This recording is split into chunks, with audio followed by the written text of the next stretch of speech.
Hey guys, before we start the episode, I'd like to thank our March Patreon supporters. So we have a new supporter, Amber McKissick, and we have someone increasing their pledge, Jules. Thank you so much. As well as, just to let you guys know, for the month of March, I have suspended payments for Patreon. So if you're already a member, don't worry. That way we can give everyone some time to figure out what our new normal is, because coronavirus has basically almost shut down parts of the United States, especially where I am in Ohio. A lot of businesses have temporarily closed. And so I now got a lot of time to do this. But back to our regularly scheduled programming. Welcome back, Collective. This week, we're here with Kevin of Mirths and the Monsters. Hello. Mirths and the Monsters. And the Monsters. Yes, all the Mirths, all the Monsters. Do you want to tell everyone what your podcast is about? Yeah, Mirths and Monsters. First of all, important bit, kid-friendly. This one. So, me, my dog, Finn, and 3 of my cats. One of which wants to take over the world, 2 of which are my bodyguards. Or hench cats. And basically we go behind and investigate the real cryptids, the real stories. Been to a Bigfoot barbecue. I've interviewed the head of the unicorns, who sounds suspiciously like a bad impression of Roger Moore. And yeah, been to Loch Ness a couple of times with Nessie. Yeah, we do that kind of thing. And it's a lot of fun. It's quirky, it's got a lot of bad jokes, and it's fun to listen. Or put you to sleep. It's a lot of good jokes. I don't know what you're talking about. I enjoy all of them. Yeah, as some jokes are better than others. It's like an Animal Farm thing. 4 legs good, 2 legs better. But yeah. And then there's the other podcast, which is not for kids. And that's Infernal Souls and Eternal Arseholes, which I still love the title of. I'm happy with that. But it's set in Alcatraz. It's just new and at the moment really bloody sporadic. 3 episodes in with a special 12 Days of Christmas killer-themed special edition, I guess it was. 5 nipple belts was my favourite bit. Yeah, so I play a dead prisoner ghost inmate who tells... each episode is about a different former inmate. So I've had Al Capone so far, Robert Stroud, Machine Gun Kelly, but there's also a lot more going on about Charlie's backstory. And there's also a very mysterious lady who's going to make him do something that he doesn't know yet. Yeah. So it's a mystery and informational. It's a true crime comedy history audio drama. I like it. You hit so many boxes. Yeah, it's a his-comedy-dramedy. With lots of swearing. Lots of inventive swearing. I love inventive swearing. It's my favorite. Yeah. If you can't tell, he's Scottish. He is. In honor of Kevin being Scottish in this, I'm drinking Scottish whiskey, which I just bought today. It's pretty nice. Had some sips. It's a little stronger than I'm used to. Like, the flavor is, like, peatier than I'm used to. So it's getting used to it, but I like it. It's nice. I like that booze is made of mud and it tastes nice. Well, bourbon is just made of, like, corn and wheat, like, corn and stuff, so... Bourbon is made of hopes and nightmares, is what bourbon is made of. And burnt but I do barrels. like Jack Daniels. I do like Jack Daniels. Or did like Jack Daniels. Mm-hmm. I don't drink anymore, so... But yeah, so I thought it'd be fitting to do that. And I already had my tea, so it's gone, though. You've already had? Yeah, I had a... It's called elderberry wine tea. And I don't know if I don't like elderberries or I don't like something in there, but it always turns sour when I drink it. So I decided to turn the rest of it I had into iced tea and see if that made it better. Ugh. Elderberry? No. Wine? No. I've always wanted to, like, ooh, I sip this wine and I get flavours of shoes and French people and things like that. But no, I drink wine and go, that's fucking vinegar. I don't like it. So yeah, I've never been a wine connoisseur. I'm not particularly. a wine connoisseur. I like to go to Aldi's and buy the Winking Owl brand, which is like $4. By all accounts, Aldi's got a very good wine section. They do. And then my uncle, who is training to be a sommelier a little bit. Ooh, very nice. At Christmas, we had 2 fancy wines. One was like a really fancy French wine. And my sister and I kept making inappropriate French noises at him, like the because we're assholes. And then one that was like sanctioned by the Vatican. So we proceeded to call it Pope wine and ask what part of the Pope was in it, like which Pope. I'm sorry, you can't give some, be like, yes, this is Pope, like the Pope's official wine is sanctioned by, and not expect us to be like, oh, look at you with your Pope wine. We didn't make the joke everyone would expect when we asked what part of the Pope was in the wine. We're like, is it someone's bones? Which Pope is it? Do they dig up the popes? He did not like that's the obvious joke. Right, okay. No, that was not the obvious joke. The obvious joke is semen. That was the obvious joke. We ignore. Oh, God. That's the obvious joke. We did not go with that. And he's like, no, it's just sanctioned by Vatican City. And then we're like, sure. That's why it's Pope wine. And then he walked away from us. That seems fair. Yeah, we do it to him every time. He's too pretentious about wines. So, we're going to talk about James Urban Ruppert now. Oh. And it's been a minute since I wrote these, so... Oh, nope, it's horrible. If I remember, I think he's a family annihilator. This is horrible. I'm sorry. Wow. I don't know the name. I don't know this one. I'm curious. He was born March 29th, 1934, and his life was pretty sad and abusive.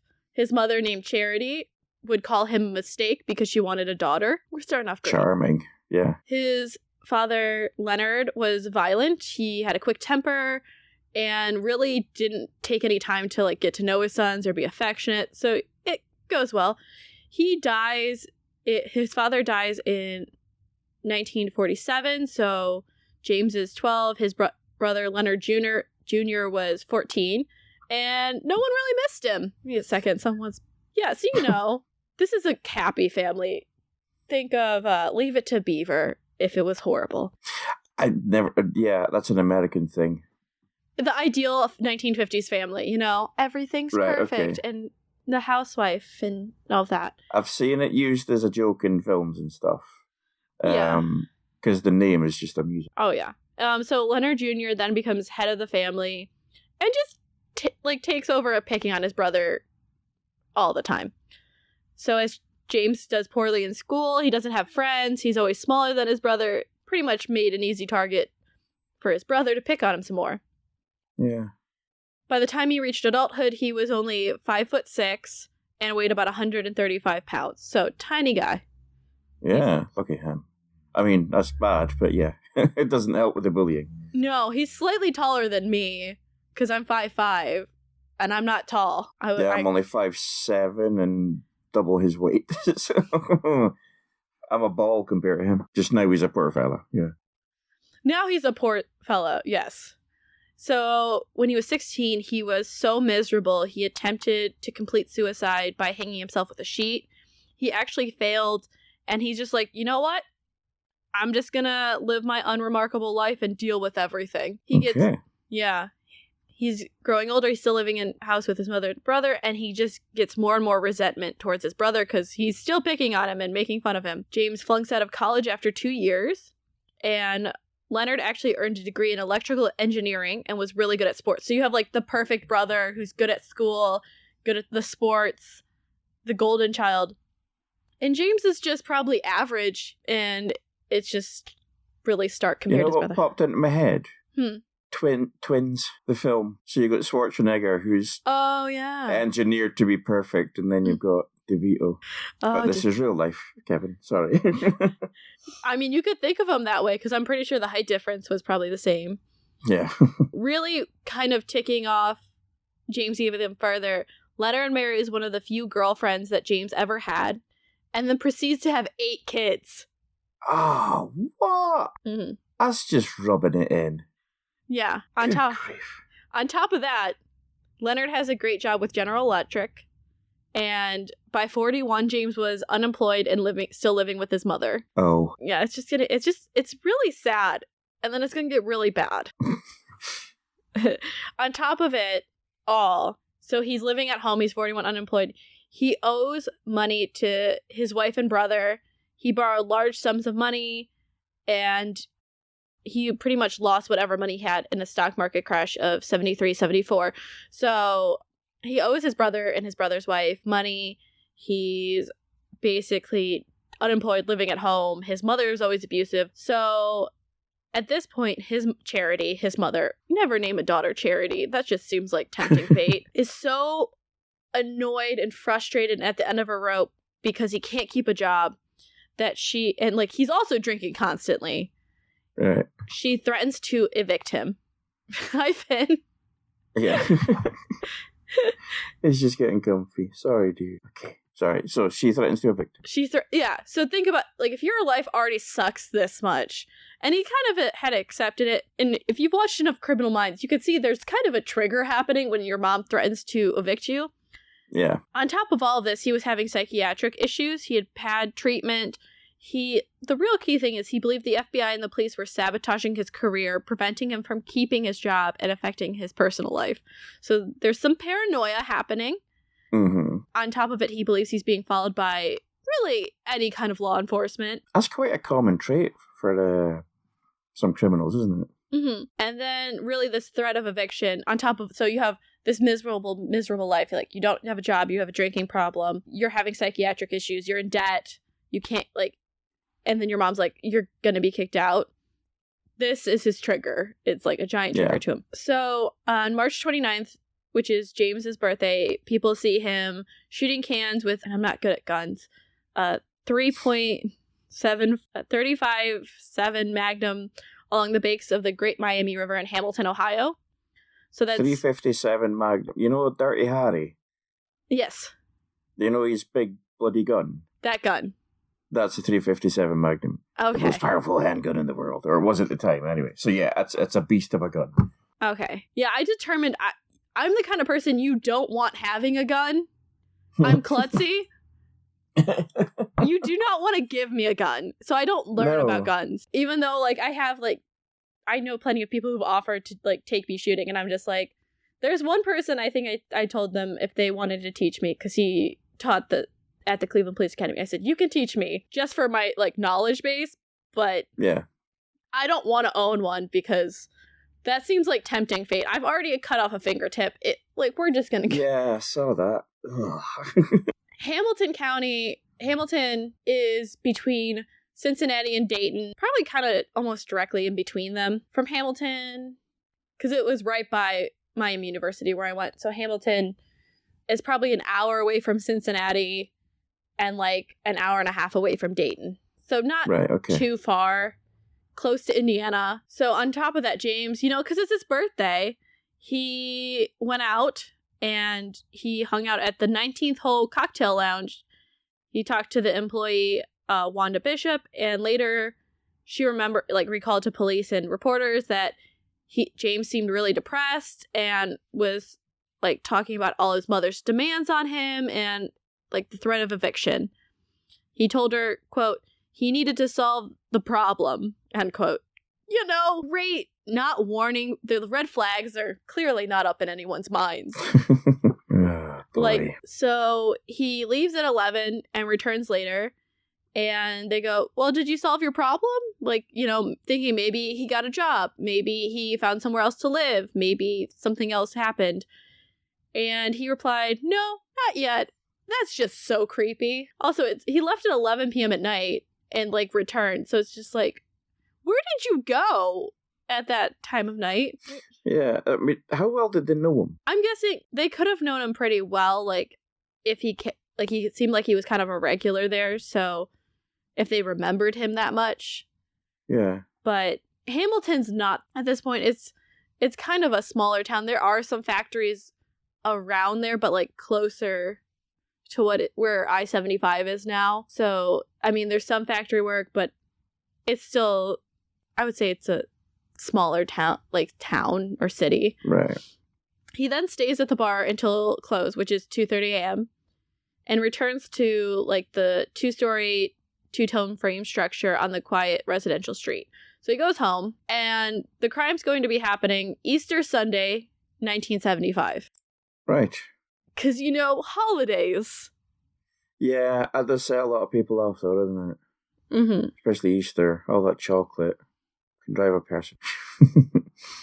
I feel like his mom's not giving him chocolate anymore. She's just like, leave. Probably not. Leave. Ultimatums, yes, but not chocolate. So Charity had gathered the entire family to her house. So she has the 2 sons. So we have James and Leonard.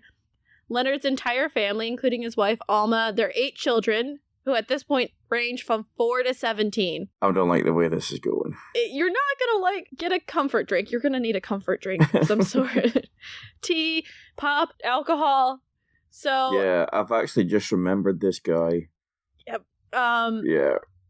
So, they're doing an Easter egg hunt. So, they're looking for the eggs all over the yard. They go into the front house for, family time and dinner, mingling in the living room and kitchen, except for James, who is on the 2nd floor of his house, in his room, making preparations, which is really creepy to think about, that everybody, no one really noticed. Everyone's downstairs. So Charity is making sandwiches in the kitchen. Leonard and Alma are sitting, setting up the kitchen table. And the youngest child was in the bathroom. One of their daughters is sitting outside waiting for a turn because, there's 8 children. It's a lot of children. All the other kids are playing in the living room. James comes down the stairs and carrying 3 revolvers, the .357 Magnum, and 2 twin 22 caliber handgun and an 18-shot rifle. Bloody hell. Yeah, there's a lot of guns just to bring downstairs on Easter. I don't know how most people's Easters are. Mine normally don't involve guns. No, I know the holidays can be tense, but that's stretching it somewhat. The only time our holidays involved guns was because someone had to go to work in the police force, so he had his gun on him. That seems reasonable. Yeah, and so he props the rifle against the refrigerator door. He fires first at his brother Leonard, which shows his intention, really. He's like, screw you first. Mm-hmm. Then shooting Alma and his mother. And his mom actually tried to save the kids and, the rest of the family by lunging towards him to, disarm him. Yeah. Pretty much, he fires 31 shots, only stopping to reload. So he kills Carol, 13, Anne, 12, Leonard the third, 17, Michael, 16, Thomas, 15, John, 4, in less than 5 minutes. Fuck. So he kills everyone. He goes up into the bathroom, cleans up, changes his clothes. About 3 hours later, he calls the police, and he goes, there's bodies in my house. Okay. Anyway, he meets the police at the front door, and they, basically, he admitted to what he did. Yeah. And they take him into custody peacefully. That's the craziest thing. He literally just raged out on his family, including the kids, which is the saddest part because they're innocent in all of this. Pretty much all the police... Hamilton now is very different than I think Hamilton was then. But now they have a larger police force, but I don't know if they did at the time. The police came in and they said it stuck with them. Anyone who walked into that house and saw it was, scarred for life. Yeah. So 10 people, so 8 children, 2 adults, were shot in the head, execution style. James's sister-in-law was actually shot in the chest. And as prosecutor John Holcomb said, quote, when I walked through that front door, right in the middle of all that carnage, I saw a little 4-year-old boy with blue bib corduroy overalls on, a long-sleeve blue cotton shirt, and lying on the floor at the foot of the couch, stretched out with a bullet hole in his head. In his outstretched hand, he had partially opened the tinfoil wrapper off a chocolate Easter egg, end quote. So it's so messed up. Yeah, it's that little detail about the partially opened Easter egg. It's seeing something so sort of banal being cut off for such a horrendous reason. It's kind of hard to explain. Yeah, especially because they're just going by their day to day. They were having fun. They're having a nice day, and then wallop. Especially that's it, done. Yeah, especially for the kids because they had no part of this. No, he's 4 years old. He doesn't know that's happening. He doesn't know the trivias of like being an adult. 5 of the bodies were in the living room, 6 in the kitchen. And really the only sign that there was a struggle in the entire house was an overturned trash can. That's it. I know. They have no motive for this. So they'd taken James Ruppert into custody. He gets charged with 11 counts of aggravated murder. He does not talk to the police about the killings, and he pleads not guilty by reason of insanity. No. This doesn't really happen around this area, especially at that time. In the 70s, it would be easier driving to and from the cities, but it brings a lot of attention, especially because you're near Dayton, you're near Cincinnati, and even probably Indianapolis. So it'll bring like those bigger cities in to people want to know what's happening. Mm-hmm. Within that time, street sales of Hamilton's only daily newspaper doubled, and people like crowd around the house. For 6 hours after the funeral, 400 cars carrying curiosity seekers, some in taxis, cruised past the Arlington Memorial Gardens where the family was buried. So people gawked at this funeral real hard. I'm not sure. I don't think that at all. Yeah. I think there's a difference between this kind of thing, us discussing it, recording it and stuff like that. I wouldn't go and observe. No. Such a horrendous situation. I might go like lay flowers somewhere like publicly, but I wouldn't go to the actual grave sites. That's personal for the family. A year later, their house was unlocked to auction off the possessions, the furniture, appliances, clothing, odds and ends, because there's really no one left of the family. And dozens of people coming through looking for like bargains on things and, souvenirs of the crime. And a lot of people went up to Ruppert's second floor bedroom. As Nancy Baker reported in the local paper, quote, "Babies asleep in strollers, housewives in curlers, men smoking big cigars, all added up to the carnival atmosphere," end quote. So it was a day out for people, and that seems creepy. Carnival. Yeah. So, the trial. Spectators began arriving early in the morning, some at 6 a.m. to wait outside to get one of the 60 seats in the courtroom. And you couldn't... And it's on the 3rd floor, too, so you couldn't even, creep in outside and, listen. Yeah. When they did open the doors, people ran for the stairs or the elevators, hoping to get there first. If you couldn't get seats inside, they would just wait outside to get your way in. People would peek in through the glass doors, trying to get a glimpse of James. And I mean, really at this point, you're dealing with people who want to see the spectacle versus people who are neighborhood, the community who's so mad at James Ruppert. Yeah. A close friend said to the papers, quote, "Everybody wanted to go out and shoot Jimmy. I was always arguing for him," end quote. So he did have a horrible life. He did have a horrible childhood and all of that, but that shouldn't mean you shoot your family. No. So in his June 1975 trial, he enters his plea of insanity, and his defense attorney, H.J. Bresler, argued that his act he had committed was itself insane. He had been insane for 10 years, and he was really incapable of controlling his actions. Because remember, he had already been dealing with, his paranoia and all of that. He had been to doctors. They have Dr. Howard Skokalov, who described James as suffering from a paranoid psychotic state. One of the symptoms of this is, quote, "departure from reality in terms of thinking and behavior," end quote. He really pushed that James is he's leading towards excessive suspicion, jealousy, and anger. And, they have other psychiatrists that he was testifying that James is actually obsessed with the belief that his family members, the police, the FBI, were involved in a long-standing conspiracy to persecute him. Which, with his childhood, if he did have some mental health issues, I'm not going to say his bad luck and his, seemingly inability to live up to his brother might have not encouraged this, and his, how he was kind of tormented wouldn't have helped if he already had tendencies towards that. Yeah. It's always so hard to say with these kind of things, though, because you get other people who've been in exceptionally similar circumstances who then don't go and murder 11 people. Everyone in their family, including 4-year-old kids. So it doesn't sound like he had mental health issues. I'm not sure if it was insane. He was insane, rather. He phoned the police. The fact you clean up afterwards and you change your clothes and you call the police. Yeah. There's something about that that's very premeditated to me. Because isn't the court definition of insanity is that you don't know the difference between right and wrong? Is that what it sort of boils down to? Sounds like he did.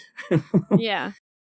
The defense had another doctor, Dr. Philip Menahanick, who looked at really Ruppert's personality in whole. Quote, his ability to evaluate is impaired. His views of others is warped.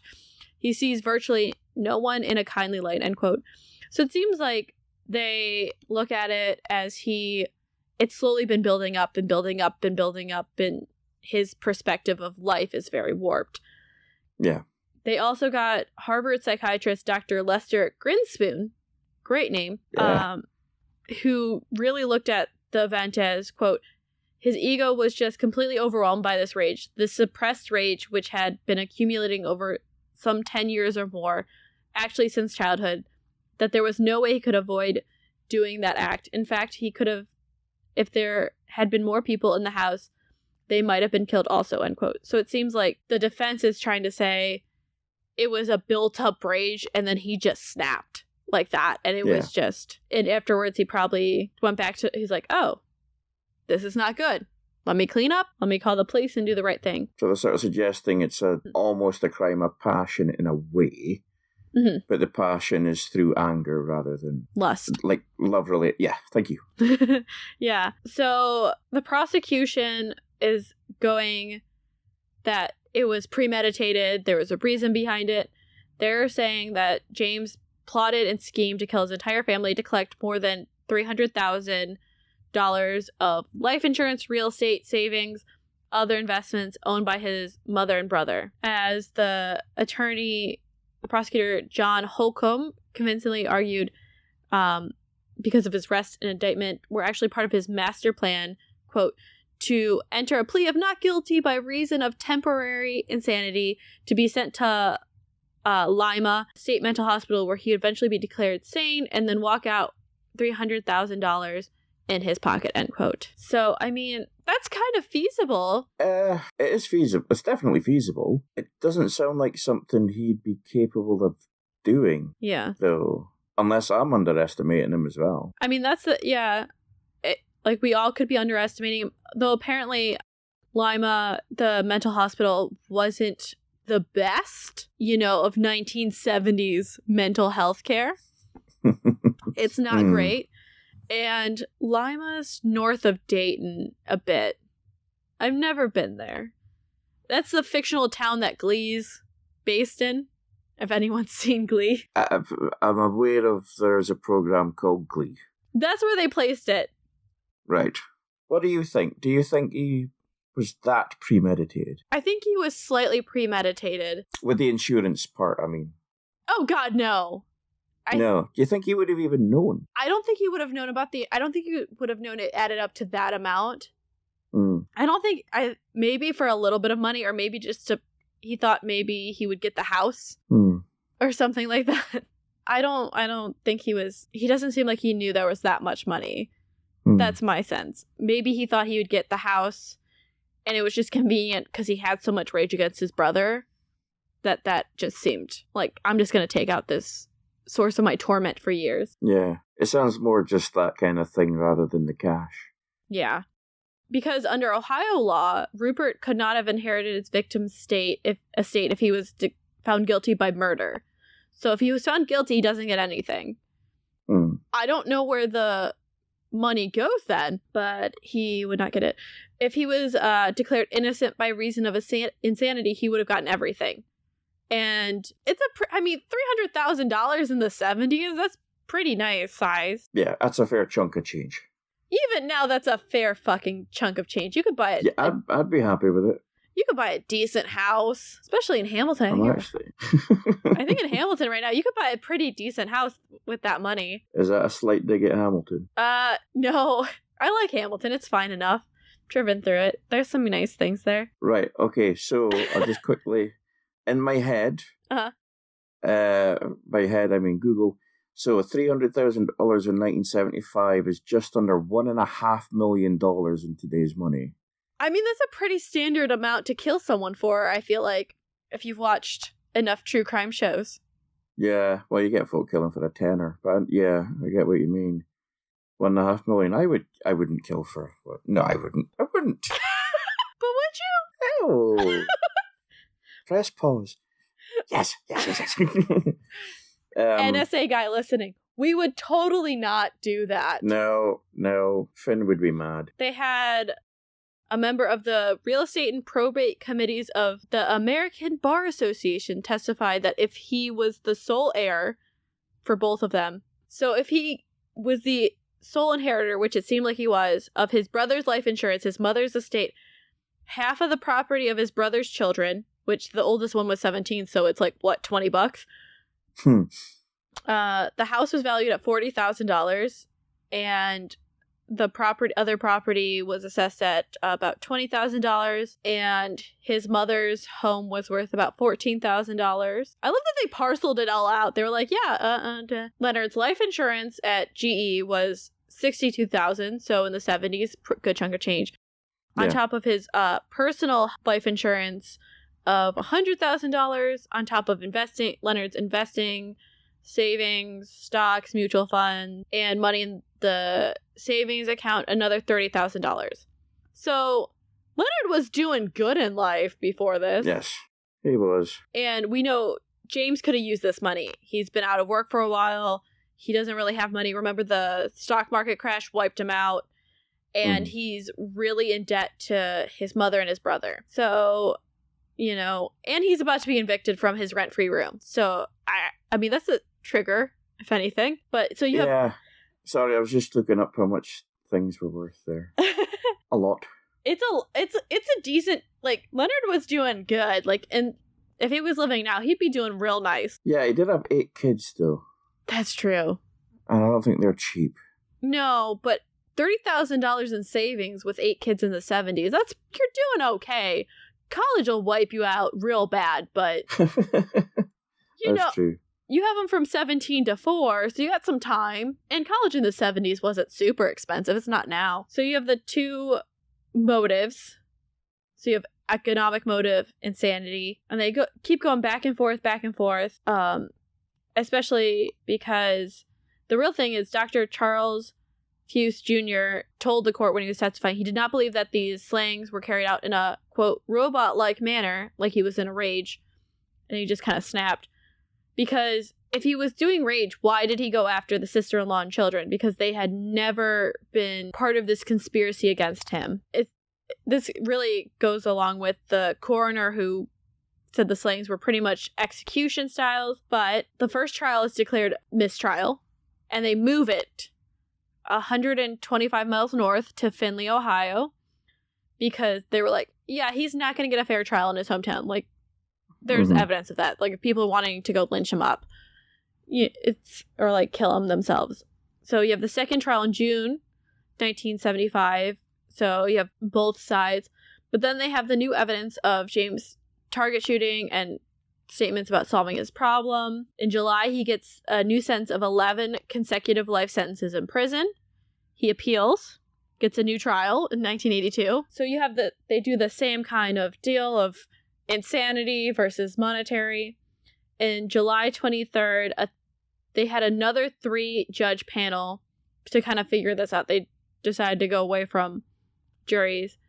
They found him guilty on two counts of first-degree murder, his mother and brother, but they determined the other 9 were reasons of insanity. Kind of like he snapped once he finally, like, killed them, that he just kept going. He was...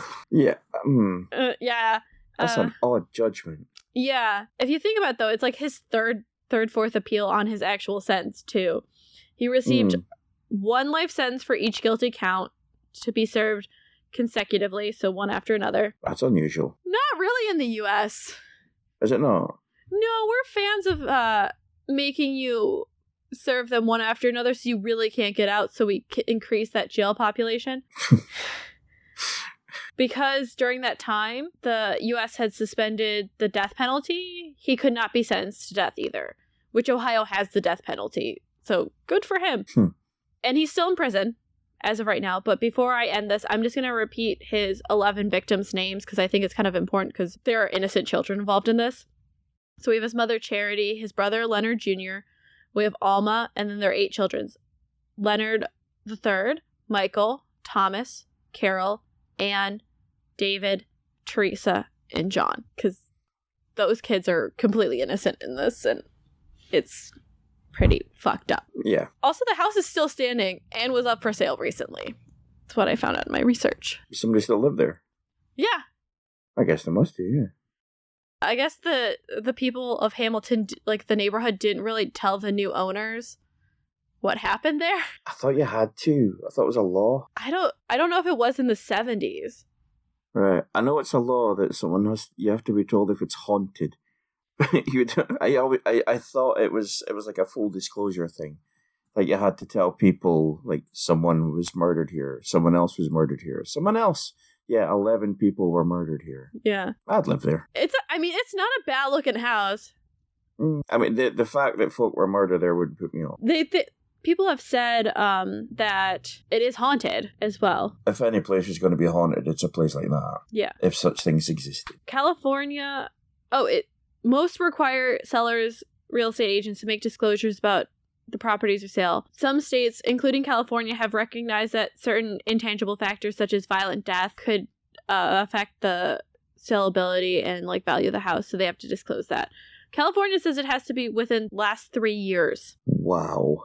So if you think about it, he was guilty, so all the benefits wouldn't go to him. But the trials took a while, so, it might have not been 3 years. I don't know. Probably close to it from the time, I guess. It'd been held in, what's the word, probate or something? Mm-hmm. They wouldn't have been out, so by the time, but yeah, folk would know about the case and stuff. Yeah. But if they're selling it now, then they don't have to say, by the way, 8 kids and 3 adults were murdered here just a few decades ago. Yeah. It wouldn't put me off, but I'd like to know. Yeah. Let's see. The same way that I would like to know, has it got good insulation? Has it got good insulation? Does it have good buses? Is it near to a school? Were people murdered here? The standard questions when you're buying a house. Oh, yeah, definitely. So what do you think about his, I'm going to keep looking this up, but see for specifically Ohio. What do you think about his actual conviction that he has 11 life sentences? Because has he got 11, though? Did it change to... They did 11 2. for each one. But he got found guilty of murder for 2, and then... So it's did the appeal go to... It was insanity for the rest? Yeah, but I think they determined that for each conviction, he'd get a life, which is a minimum of 30 years. So let's say we're going to go with the 30 years. So that's 60 anyway. Yeah. 85, 95. It's a lot of math. Yeah, I mean, do you get... say you get a minimum of 30 years. As far as I'm aware, good behaviour, it might depend on the term. So 330 good behaviour years. Can be... Fucking hell. So even if he gets half that for good behaviour, he's probably not getting out. No, he's not getting out. Alive. I don't think he was insane. No, I don't think he was. It sounds a little... Too convenient? Yeah, there might not have been a huge amount of premeditation. I mean, target shooting, folk target shoot all the time. Yeah. Saying you're going to deal with a problem, I could have been drunk talk. It's circumstantial at best, I would say. I would imagine he's probably played it in his head a great deal. And then one day he saw how happy everybody was. I'm not actually surprised that he killed the kids and everything, because they're just an extension of what his brother had. Yeah. So he had that. He doesn't want him to have that. So he didn't stop just at his brother. He wanted them all gone, because that was the thing that he could never have. Yeah. Also, Ohio does not force you to disclose if there was a murder or suicide in the property, or if it's believed to be haunted. Right. Good to know, Maybe. Ohio. Maybe it goes state by state. I don't know. Yeah. No, no. I think mental health issues, I'd say so. Like the paranoia and things. But I think he knew what he was doing when he killed them. Yeah. I'm pretty certain he knew what he was doing. His faculties were clear. He might have been the clearest he'd been in a very long time in his head, I think. Yeah, I think going with first degree for his mom and his brother especially seems true. And I think at that point he was just like, well, gonna keep going. Because it's, like you said, in for a penny, in for a pound, yeah. He's like, this is his kids were the extension of his brother, his wife. I mean, he had to have some rage towards his brother's wife. He dated her. Like, yeah. You'd like to think that his brother didn't do that on purpose. That he actually did dig the lassie.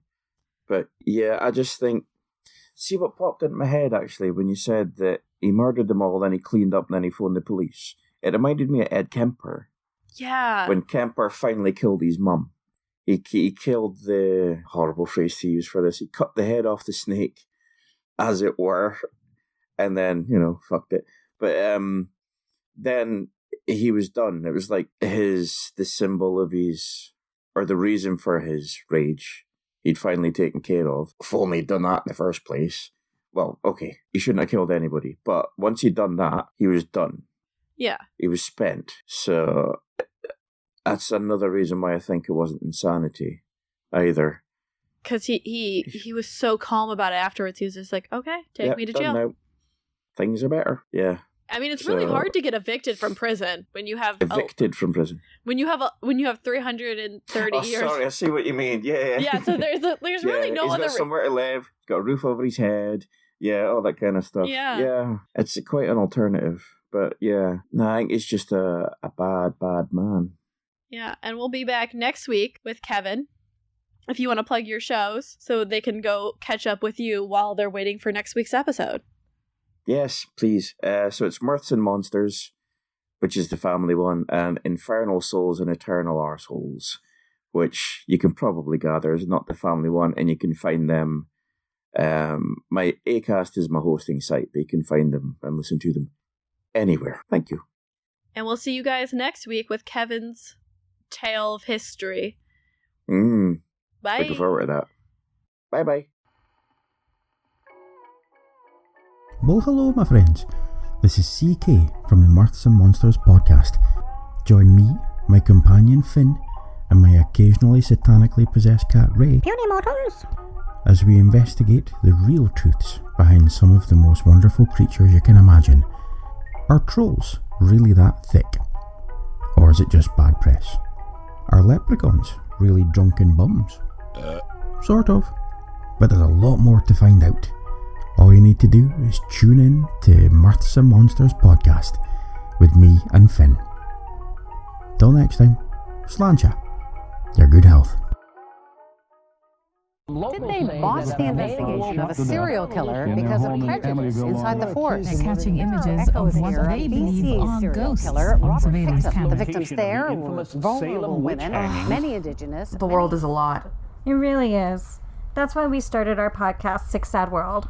I am Jasmine, and this is my co-host Mari. And we host a bi-weekly podcast on all things macabre. We cover anything from serial killers to cults to alien conspiracies to ghost stories and so much more. We are childhood friends, and we're both passionate about social justice. We'll discuss how these things intersect with racism, sexism, ableism, and queermisia.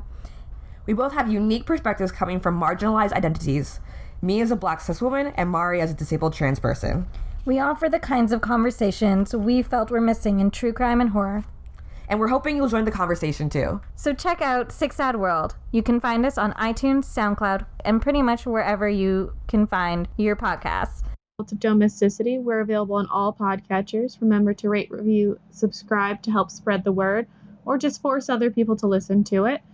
Our Facebook and Twitter are at Domestic Podcasts, and our Instagram is at the Cult of Domesticity. We also have podcast merch at Threadless. As well, if you want to support us financially or show some appreciation, we have a PayPal tip jar and a Patreon, which has some pretty great perks. Any topic suggestions, feel free to email us at domesticpodcast@gmail.com. Remember to stay domestic and cult-free.